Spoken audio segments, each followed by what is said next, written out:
So what's up everyone, hope you're doing well. Welcome back to another production walkthrough with me, Simon Shackleton, where I walk you through the in-depth processes behind one of my productions. Now the track that I've chosen for today is something that I've literally just finished a week or so ago.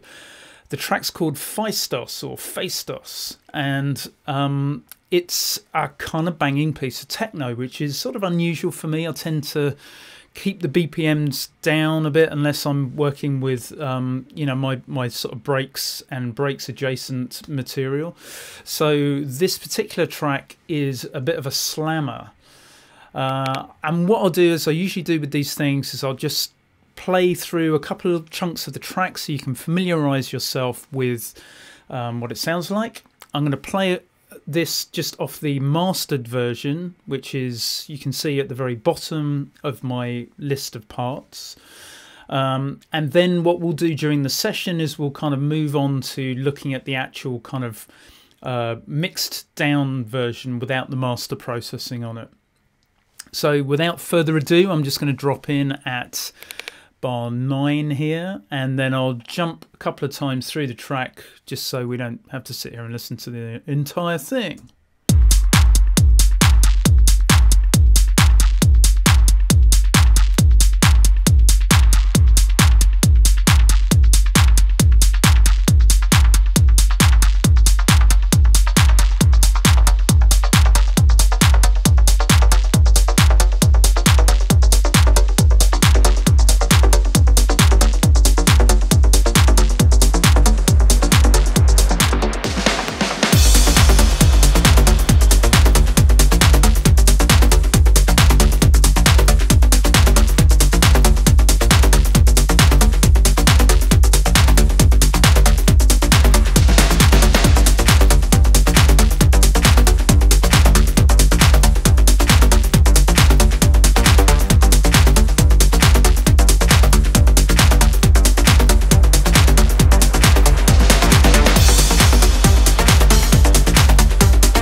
Drop points.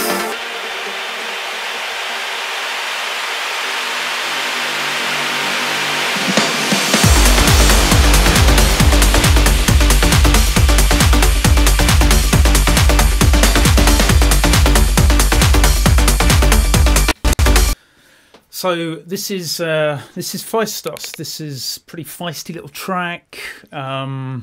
Pretty banging. It's 136 BPM. As I said, this is a lot faster than I would normally be working at, but for this track was kind of lying around on the hard drive. It's a real rare incidence for me of an unfinished track. So what I do tend to do now and again, I've become quite good at this over the years, is just finding precious little blocks of time that open up and diving in there and just having these kind of mad little creative outbursts. And I really enjoy working like that. Generally speaking, you know, I am a finisher when it comes to music, so I don't really sit on hundreds and hundreds of different ideas.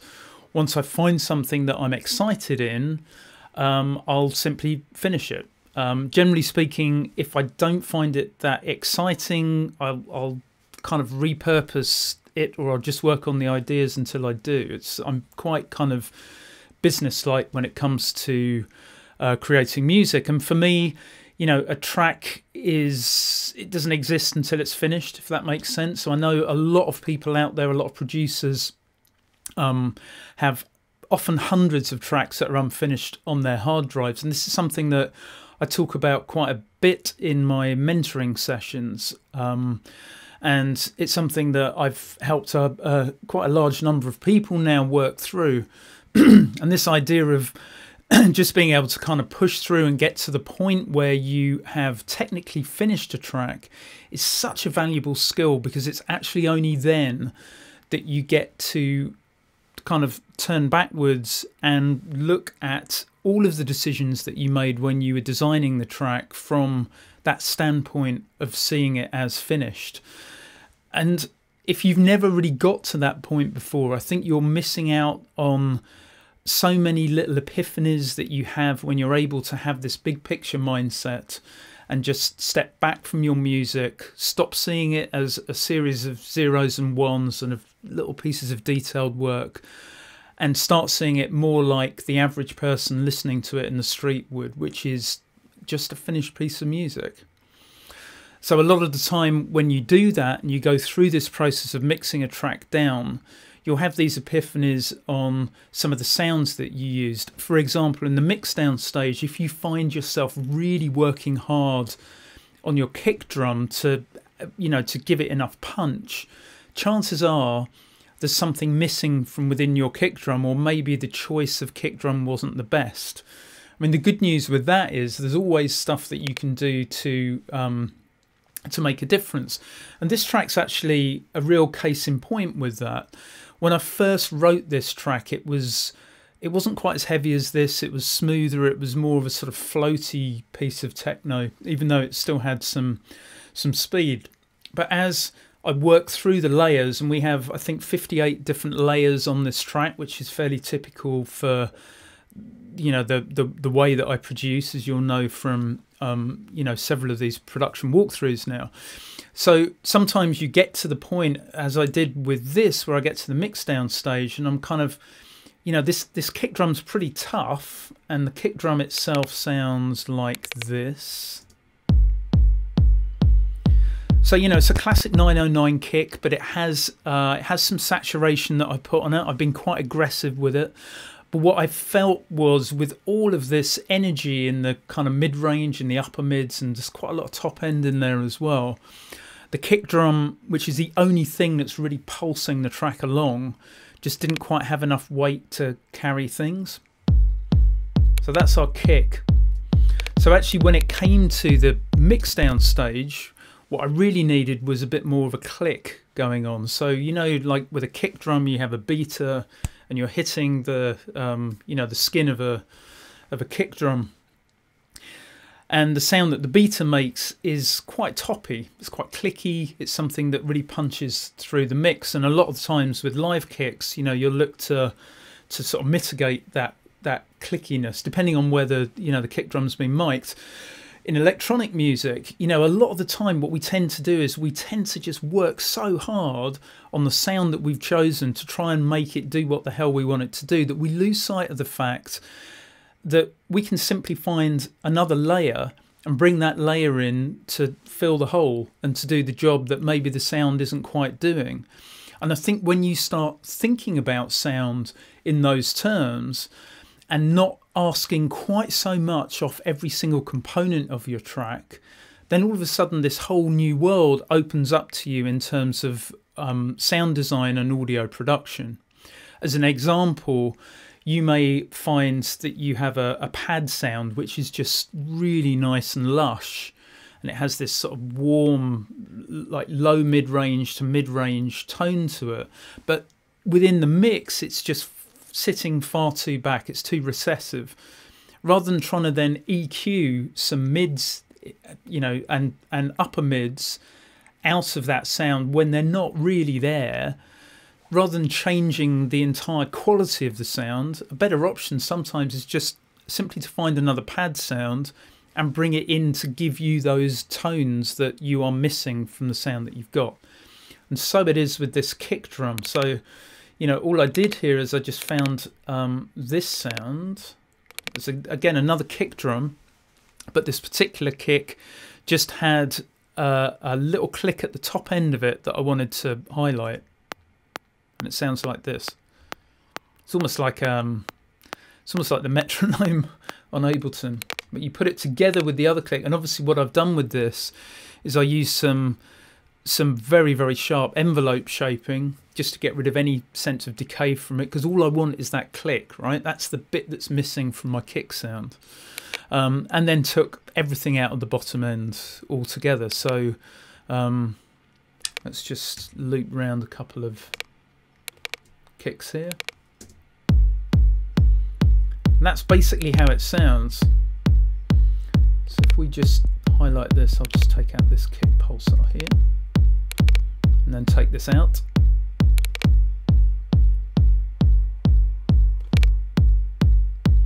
You can see how that kind of sits in there quite seamlessly. It just gives you an extra bit of presence. It just cuts through the mix. So rather than having to really work that 909 kick, which didn't want to be worked, you know, yeah, sure, there are little bits of frequencies that you could pull out of it in the mids and the upper mids, but it just didn't have the that sort of transient energy that I was looking for. So I just went and found another kick. It's a much easier solution than you know, getting into the nuts and bolts of EQ in that instance.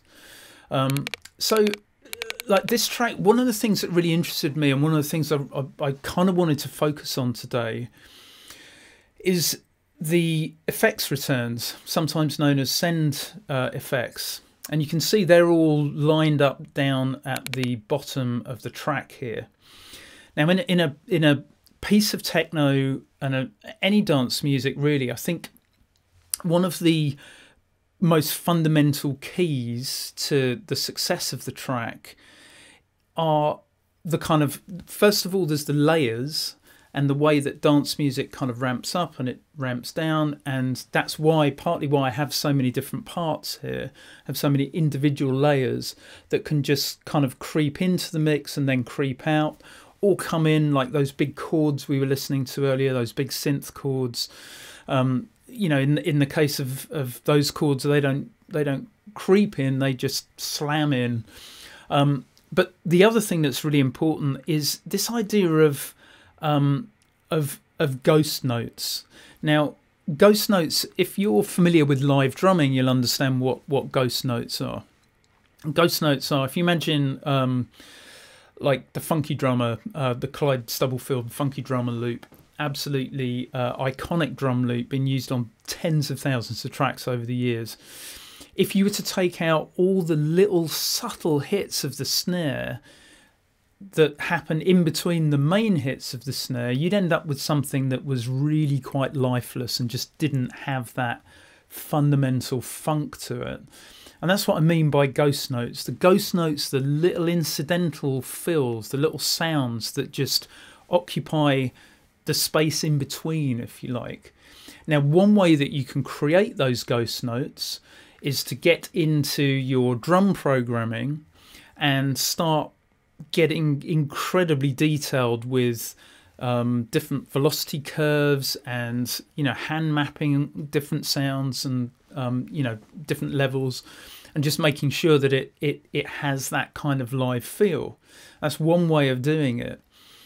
The other way of doing it that I really enjoy is using these effects returns as a means of creating ghost notes. And obviously that isn't something that you would really be doing using reverb, because reverb, you know, reverberation is much smoother.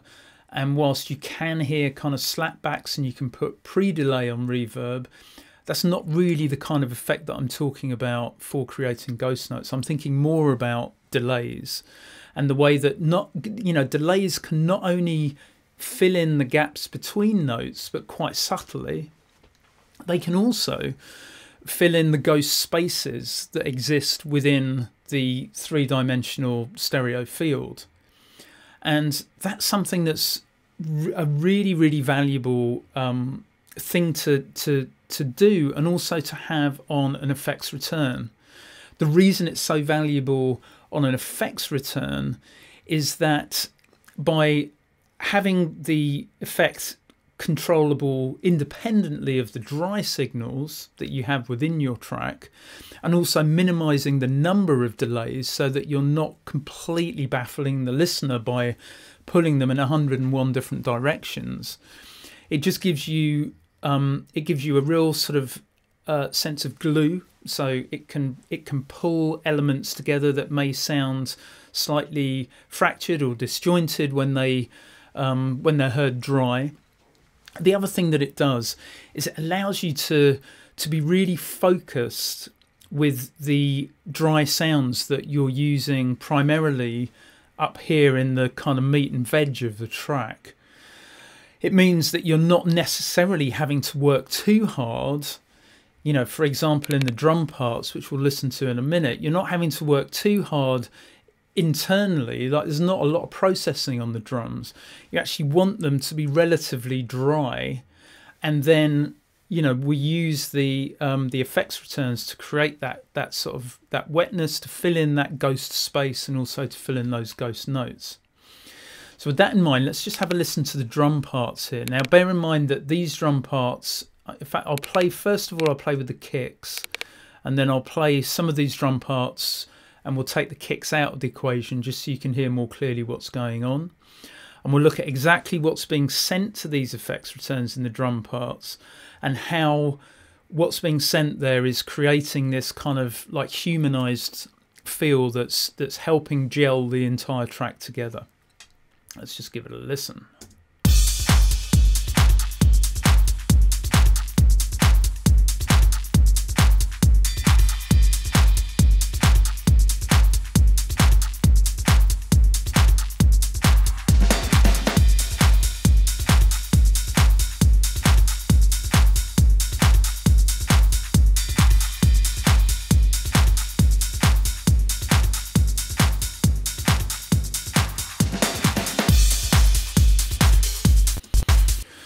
So, you know, that's the basics of the drum part there.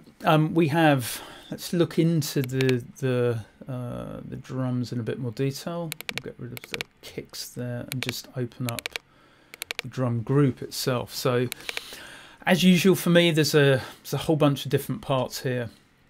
We have lots of individual drums. So like a clap, a couple of different hats, in fact 3 or 4 different hats. Another clap there. I'll move that up so it's easier to sort of see alongside the other one. What I'll do quite often as well within these subgroups or mix buses that I use is I'll often create subgroups. So for example, we have these top loops here. And the reason that they're in there within a subgroup, as you can see here, is I wanted to have control over them using this auto filter. So it enables me, rather than bringing the volume of them in and out, it enables me to just affect those sounds using filtering, and using filtering as a means of introducing a sound and ducking it down there. As you can see, that's actually the track volume. But if we look at let's just look at this frequency here. You can see how at the beginning of the track it's introducing those parts on a filter sweep, sort of classic techno technique.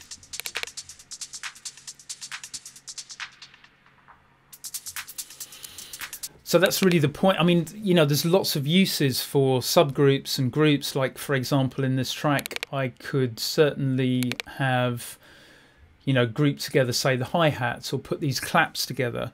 As it turned out, you know, the mix of the drums internally, even though there are, let's see, there's 23, 44, so there are 21 different drum parts there. They're all fairly sparse, and they're all playing quite a straightforward role within the track.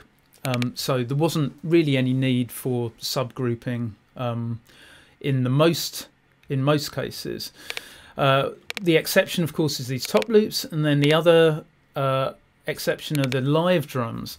Now with the live drums, this was quite an interesting one. Like when I first demoed this track and I was working on it, the thing that really came across were these live drums, and I really like them. I particularly like this fill in here, which I made on like a Contact VST, and the idea originally was that, you know, it was going to feel like a live drum track. Somebody was just pounding along with the drums.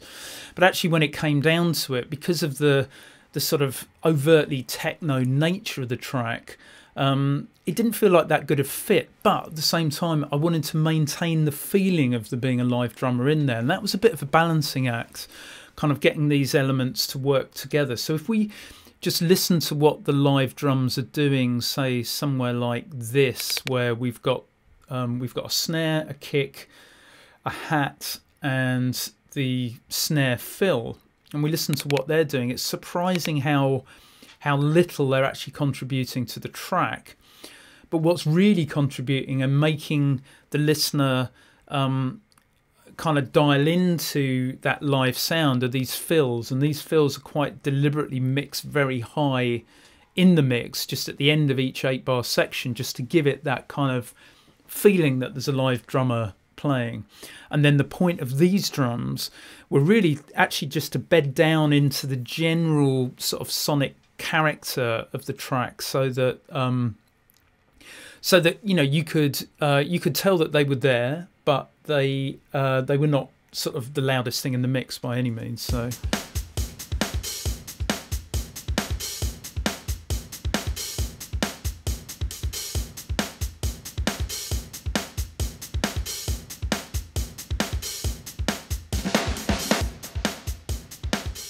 you can see there on this little fill that's coming in here, if you just listen to what's happening with the delays there,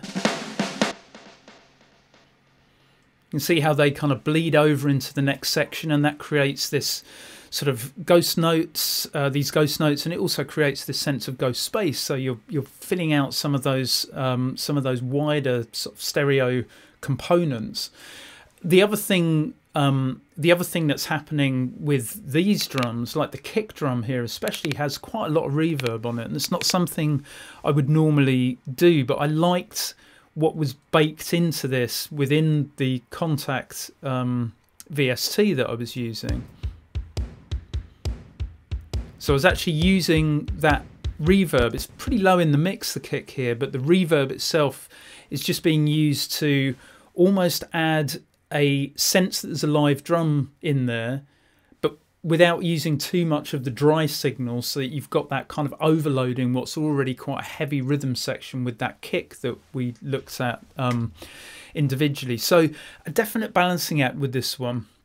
When I came to the mix down stage, I was looking at the snares here and just looking at ways that that I could really minimize them as much as anything, because originally they were quite loud, they were quite sustained, and they tended to just swamp things a little bit. So in the end, I went back into the VST, took a lot of the reverb off it, and also tightened up the tail, like reduced quite a lot of sustain. So again, it's just giving a bit more of a transient punch on those top ends. But it's you know, it's not really adding a big kind of massive amount of additional volume here. Let's just listen back to the drums again as a whole. And then if we mute these drums out at the bottom here, makes quite a big difference. And let's add the kick in so we get the whole rhythm section.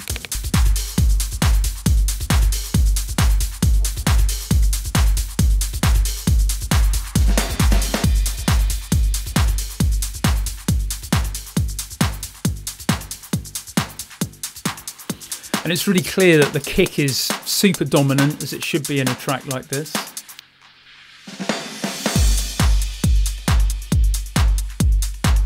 And that's why, you know, you can maintain this much sort of lighter touch with the top end stuff, and then just bring in those live qualities like later in the track.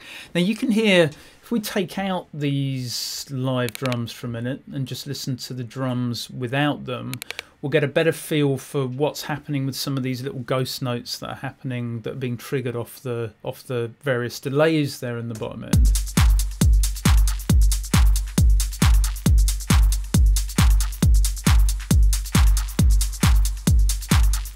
And what's happening with those delays is they're sort of interplaying with different spot hits that are happening on the reverbs. I have a couple of reverbs down there.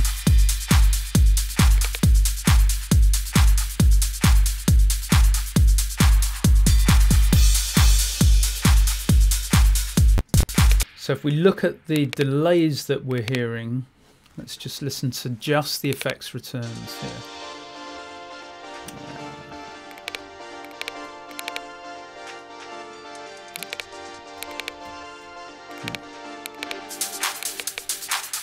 You just have to listen to that with the drums there.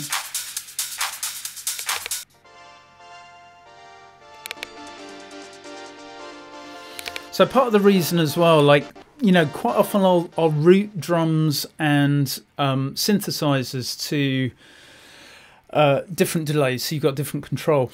Sometimes I think it's quite effective to route multiple sounds into the same delay, and the reason for that is you get these really interesting combinations of frequencies, so that your hi-hat sounds or your clap sounds are actually starting to kind of just intermingle and kind of mix with some of the synthesizer sounds. And one of the things I like about that particular effect is just how it tends to glue things together. It tends to just situate the sounds in one location. One of the other real benefits, I think, of having these send effects as we have them is that you know how I was saying that we have a lot of the samples here are in mono, or they're slightly offset within the stereo field, so they might be, I don't know exactly how these sounds here are panned, but let's just have a quick look, see if any of them are. So that one's just slightly off to the right, this one's a little bit further off to the left. Those very small offsets, if you're dealing with samples that are largely in mono or primarily in mono, those little offsets can actually be quite radical, and they tend to just suddenly find their own bit of space to occupy the mix with. And then on top of that, if you're using, as we are, say, on this this tight hi-hat here, we're using these spot effect returns as a means of adding some syncopation. So let me just show you what I mean by that. And you see how when this little bit of delay is added, not only do you get the syncopation of the delay suddenly like pinging around in the stereo field, but what also tends to happen is this sound that is a very, very mono sound then reaches out, and it's almost like it touches the stereo content of the rest of the track, of the pads and of the synth sounds that are spread, you know, pretty broadly within the stereo field. One of the other super beneficial things of having your effects on a completely separate channels rather than having them on individual channels, like you might do, you save a ton of CPU, and the other massive benefit is that you then have independent control over exactly what's happening with the effect. So for example, this is a pretty typical type of like processing that I might do on an effects channel. Now, if when you're mixing a track down, if you're going through all the kind of forensic detail work, which I've spoken about before, and your low cut filtering or high pass filtering out all of that kind of unwanted bottom end from, say, a percussion sample, then you're getting into some mid-side EQ, and you're mitigating the width of the sample and making sure that the samples are kind of sitting comfortably together in the same space. And then you're adding a bit of compression and maybe some saturation. Then you're EQing out any rumble that might have crept back in. You know, this whole process of doing this on every channel is very time consuming, and it's very, very detailed work. When it comes to send effects and effects returns channels, a lot of the time I find that people don't really pay them the same amount of attention, or don't really, you know, think about exactly what's happening with the sound. So what I tend to do is I'll have these little effects return groups, which I would keep in my like chains folder here. So anything that I use routinely, so these channel strips are things that I use routinely, then this effects return control. And you know what, the way that I would generally process all of my effects return channels, I'd start with an EQ, and usually the EQ is there to remove any unwanted bottom end and any unwanted top end, because it's quite often we forget about the top end and how that can build up as well and create this sort of build up of harshness. Even if we have, as we do in the H delay here, we have our own kind of low pass and high pass filtering available, you'll still find that sometimes some rogue frequencies are getting through, depending on the type of sample or sound that you're sending to it. So this is a great way of just really becoming very clear on what you want this processing to bring to the track, and specifically what frequencies you want it to bring to the track, but also really importantly what kind of stereo width you want it to bring to the track. Because just because you have a ping pong delay, it doesn't mean to say you have to accept that ping pong delay is going to be far left and far right the entire time. Sometimes if you're using a track and you have a whole, you know, maybe 4 or 5 different delays and they're all super wide panned, you end up having a bit of a space here in the middle where just by bringing in the stereo width a little bit on 1 or 2 of those delays, all of a sudden you can find this lovely bit of space for your sounds to operate in. So don't lose sight of the fact that you can use all of the techniques that you use to mix down a single channel on these effects return channels, and it can prevent that kind of last minute build up of unwanted frequencies, which happens quite often if you're just being lazy or you're just trying to rush to the finish line and you're not kind of too bothered about what these particular channels are doing. The other thing I look at, so I always have this Span Plus plugin at the end of the chain, and Span Plus, you can get the basic version of Span from Voxengo's website. It's a wicked plugin. You actually don't really need the Plus version at all unless you're doing all kinds of weird import and export of different images from the plugin and, you know, sort of comparative settings. So, you know, just go for the basic Span version. But it's a great tool for the visual representation of mid-side processing. So you can see, I'm just going to take this guy off here. So you can see there where the ping pong delay happens. You can see how that red signal there, that's basically showing that the stereo content is exceeding the level of the mono content. That's always something I like to try and avoid. So in the case of this, I haven't entirely avoided it because I want it to feel like it's quite wide. But you know, the point is you can get in here with your stereo width, and you can just minimize that width and just control it and literally just place it in the stereo field exactly where you want it to be, where you're comfortable with it. Almost always add some kind of sidechain compressor, certainly on a track like this where you have a thumping kick drum.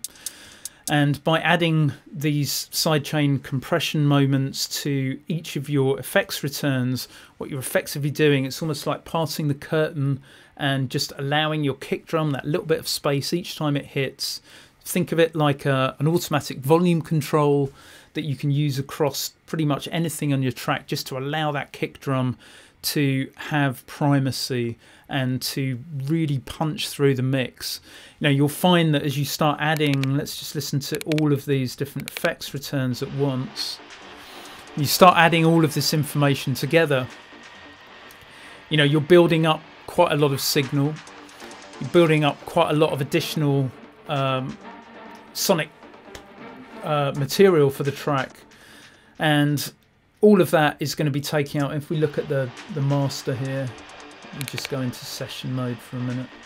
Look at the master here. We've got about I don't know, minus 24 dBs worth of additional information coming from these parts here, and you know, our kick drum still needs to punch through. So when we go into, say, the reverb here, you can see that the glue compressor is working pretty hard, and if we were to take that compression off across all of our channels, we'd probably be losing, you know, there'd probably be 5 or 10 dBs worth of additional information that was happening at the same time as the kick. So I hope that kind of explains it. If you're not sure about sidechain compression, you're not really sure how to use it in Ableton, super quick tutorial. You simply add one of its compressors. I tend to favor the glue compressor just because it's, you know, it's pretty minimal on the controls. It's relatively easy to use. You can use the regular compressor if you want a little bit more in-depth control over the sound, but this generally is absolutely fine. It's really fit for purpose. Has a nice sort of effect of like gluing the set. Like the compression is fairly transparent on there until you start really jacking up the threshold.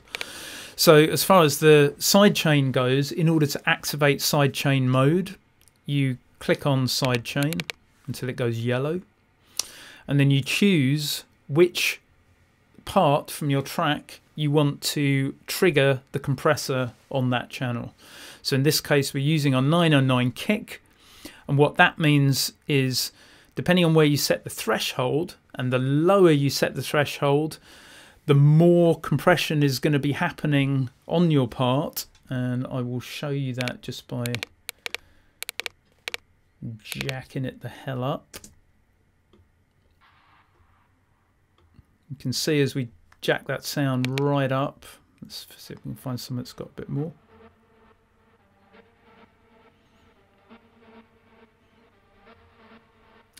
And what's happening there is you can see that the compressor's never actually bouncing back to zero in between those kick drum hits, and that's because the release is relatively slow and you've got so much compression on there as well. So generally speaking, you kind of want the compressor pretty much to reset before the next kick comes in. Otherwise, what you're doing is effectively you're just turning down the volume of your effect, and that's really where the makeup gain comes in. So if you are turning down the volume of the output on this channel by, say, 2 dB, then you can just make it up by adding an extra 2 dB on makeup. So yeah, I mean that's I don't know how much more detail I'm going to go into on this particular track. What else can we talk about here? We could look at perhaps the way that some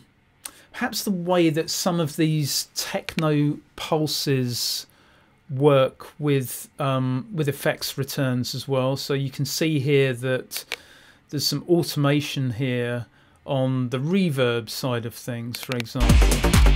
Let's just listen to the sound.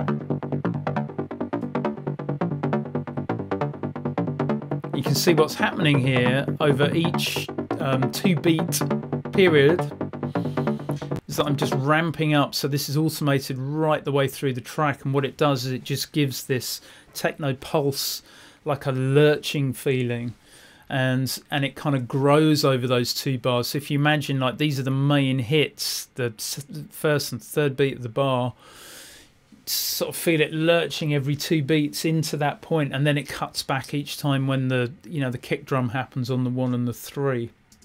And we just listen to what that sounds like.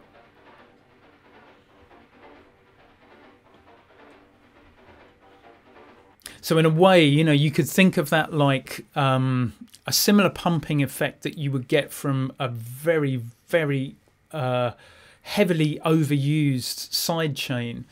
But doing it in this way, using automation, you have a lot more control over exactly what's happening. So, for example, here you can see at the beginning of each bar, or the beginning of each 8-bar section, I should say, actually duck the level down to 0 on the effect return.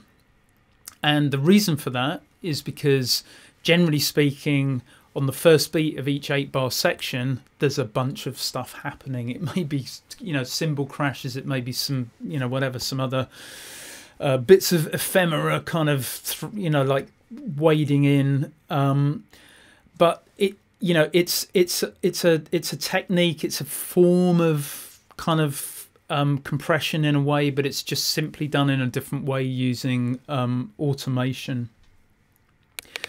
We also have, let's just listen to this dirt pulse sound here. This is quite an interesting one. This was like, you know, like at the beginning of this production walkthrough, I was talking about the kick drum and how I went out and found just that little kind of beta sound just to make it cut through the mix. Well, as with this track, I wanted, this is after the main breakdown here, and let's just give it a listen as a track as a whole, and then I'll solo this part.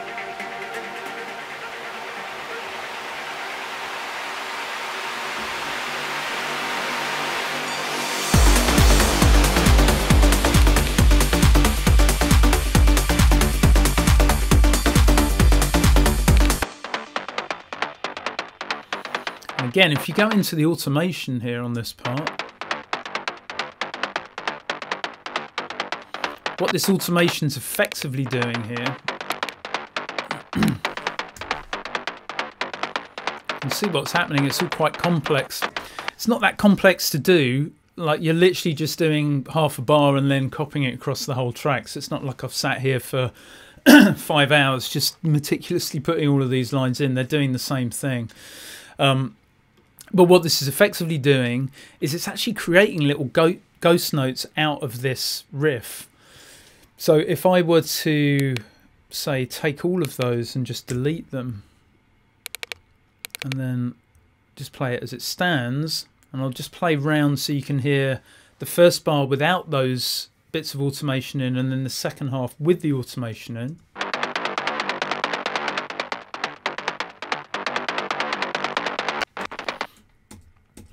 Absolutely lacking in any sex appeal at all, this particular bar, if you do that to it. So, you know, it's really interesting. Like, I found this sound, and I mean, basically it sounds pretty crappy on its own, I'm not going to lie. And the way I processed it, I probably made it sound even worse than it did originally. But it fulfills a really definite function. And this just speaks to maybe the last sort of major point that I'll make today.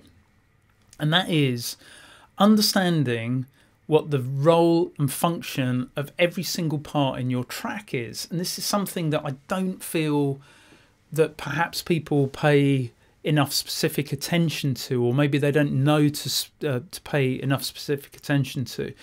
But the point of this part was not to be the star of the show, right? This is definitely part of the support band or the backing band. The point of this part is to fulfill the function of providing some dirt, as you know the name would suggest. But it's also a really mono sound. It's like right in the middle of the mix. And actually, when you look at the submix of these techno pulses, of which there are a few, if I take this out, totally different vibe.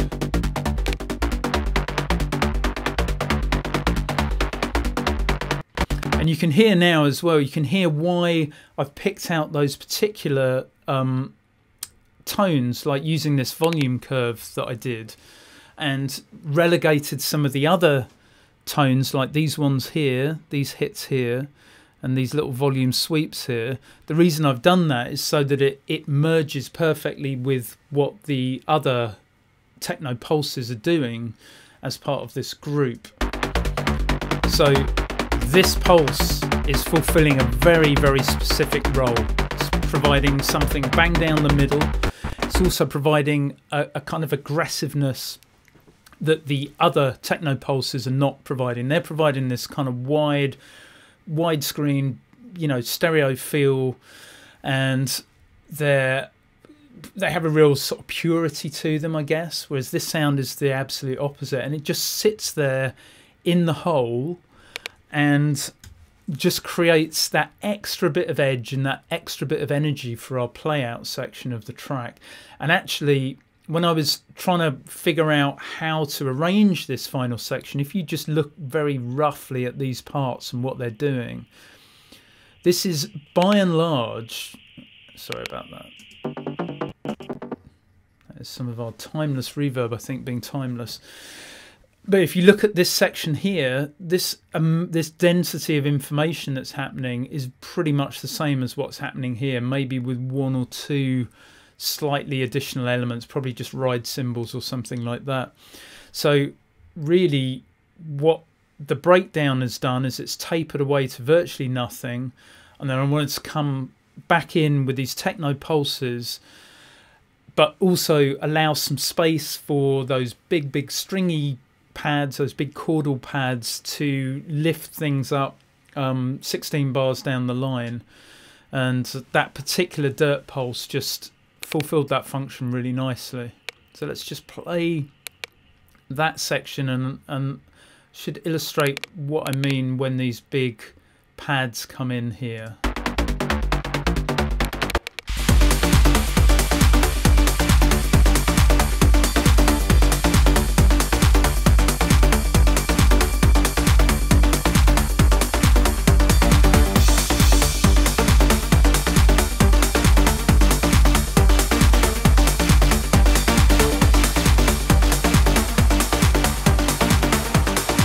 Filter.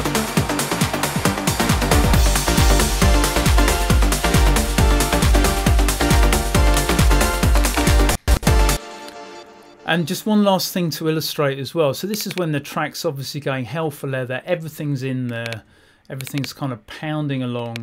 Let's just take all of these effects returns out and give it a listen, and then I'll drop them in, and you'll notice the difference that they make to the track, just in filling out those spaces, filling out those gaps, providing us with that extra groove, those ghost notes, and just really kind of making this track sound big at a moment where it needs to sound big. So this is first of all without, then 4 bars in or something, I'll drop the effects back in.